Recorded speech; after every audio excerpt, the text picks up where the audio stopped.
किसी नगर में भद्रसेन नामक एक व्यापारी रहता था।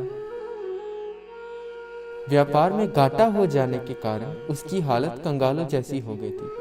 उसके पास घर खर्च के लिए भी पैसे नहीं बचे थे।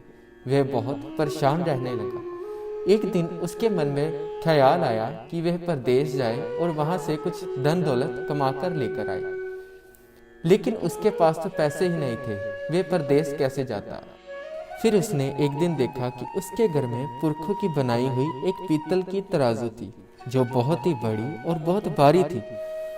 उसने सोचा कि इस तराजू को मैं अपने मित्र के पास गिरवी रख देता हूँ और उससे पैसे उधार लेकर परदेश चला जाता हूँ। उसने ऐसा ही किया। अपनी पीतल की तराजू को अपने मित्र के पास गिरवी रख दिया और खुद परदेश चला गया। लंबे समय तक परदेश में रहने से उसने खूब धन कमाया।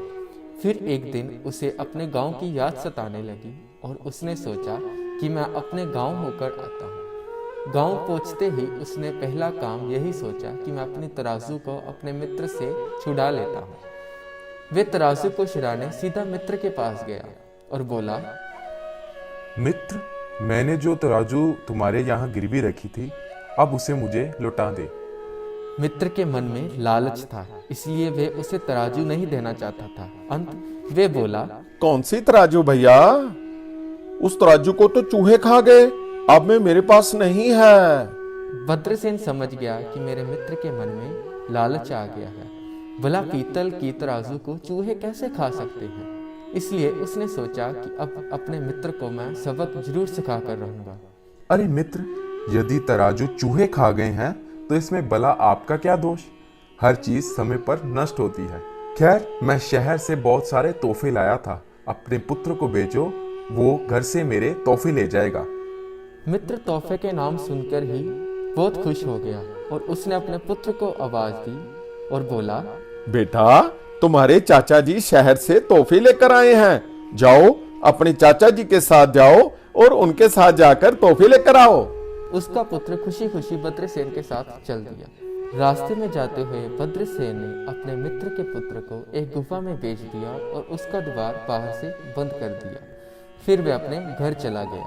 अब लड़का वापस नहीं आया तो भद्रसेन के मित्र को चिंता सताने लगी और वे सीधा भद्रसेन के घर आ पहुंचा। अरे भैया, तुम्हारे साथ मेरा बेटा भी तो गया था, वो अभी तक नहीं आया, कहाँ रह गया? अरे, उसे तो रास्ते में एक बाज उठाकर ले गया। ये बात सुनकर भद्रसेन का मित्र हैरान हो गया और गुस्से से अपने मित्र को बोला, भद्रसेन, तुम पगला तो नहीं गए? भला लड़के को बाज उठा के लेके जा सकता है क्या? इसी तरह झगड़ा बढ़ गया और दोनों पुलिस स्टेशन पहुंचे। पुलिस स्टेशन में पहुंचकर मित्र ने चिल्लाते हुए कहा, सरकार, इस बदमाश ने मेरे लड़के का अपहरण कर लिया है और कहता है कि उसे बाज उठा कर ले गया। ये सुनकर न्यायाधीश बोले, क्या बकवास करते हो? भला बालक को बाज कैसे उठा के ले जा सकता है? हुजूर, जब एक मन की पीतल की तराजू को चूहे खा सकते हैं तो बालक को भी बाज उठाकर ले जा सकता है। न्यायाधीश की समझ में कोई भी बात नहीं आ रही थी। वे बोले, तुम क्या कह रहे हो? थोड़ा विस्तार पूर्वक बताओ हमको।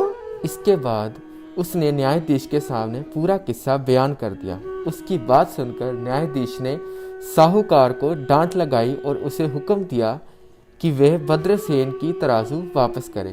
भद्रसेन से उसका पुत्र लौटाने के लिए कहा। इस प्रकार भद्रसेन ने सिरठ को अच्छा सबक सिखाया।